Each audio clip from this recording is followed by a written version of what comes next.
À la lecture de la Bible, nous voyons clairement comment Satan travaille au moyen de toutes les forces invisibles en sa possession.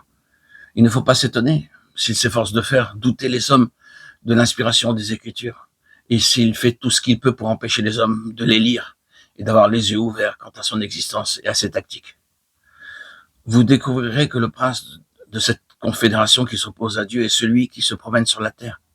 Quand il parut devant Dieu, à propos de Job, il dit « Je viens de courir ça et là par la terre et de m'y promener ». Job 1,7.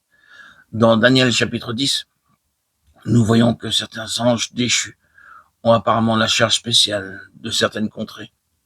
Il nous a aussi dit qu'au moment où le Seigneur Jésus chassa la légion de démons hors de leurs victimes, ils le prièrent de ne pas les chasser hors de cette contrée. Marc 5,10. Ailleurs dans l'Écriture, nous voyons que ces esprits trouvent un certain repos à entrer dans le corps des êtres humains et que lorsqu'ils en sortent, ils errent et vont dans des lieux arides, cherchant du repos et n'en trouvant point jusqu'à ce qu'ils puissent de nouveau rentrer dans un corps humain. Matthieu 11,43. Les chrétiens seront impuissants à atteindre les hommes jusqu'à ce qu'ils reconnaissent que toutes ces forces sont à l'œuvre, comme les dominateurs des ténèbres dans lesquels le monde est enveloppé. Mais l'ennemi ferme les yeux de beaucoup sur ces faits, de sorte qu'ils tâtonnent comme des aveugles, en comprenant très peu ce qui se passe autour d'eux, et même se servant d'armes charnelles pour essayer de détruire le royaume de ces forces spirituelles.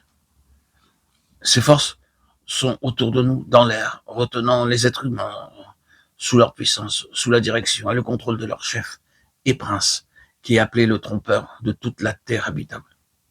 Oui, il y a une unité absolue entre toutes les forces sataniques, et il n'y a pas d'unité dans l'Église de Jésus-Christ. Les forces du mal sont toutes d'accord pour obéir à leur chef et pour accomplir sa volonté implicitement. Quand le Seigneur chassa la légion d'esprits malins hors de cet homme, la légion entière fut complètement d'accord d'aller dans un même lieu et de ne pas prendre différents chemins. Toute la légion, 6000 esprits allèrent dans la même direction, au même but. Ah, que nous, enfants de Dieu, comprenions avec quelle persistance l'ennemi travaille à désunir les serviteurs de Dieu. Quelle folie d'être occupé à travailler pour Dieu et en même temps d'être aveuglé au point de ne pas voir le danger qu'il y a à diviser ses forces contre un ennemi tellement uni. Il est curieux de remarquer dans le livre des Juges que Dieu envoya un mauvais esprit entre Abimelech et les chefs de Sichem, Juges 9, 23, de sorte que les chefs de Sichem furent infidèles à Abimelech, ce qui eut pour résultat son jugement et sa mort. Ici, il nous est parlé de Dieu comme étant la puissance souveraine de l'univers, par la seule permission duquel les émissaires de Satan ont le pouvoir de travailler. Quand les hommes prêchent contre lui ou lui désobéissent, il n'a simplement qu'à retirer sa main et à laisser les puissances des ténèbres accomplir leur volonté sur les hommes afin d'amener leur châtiment.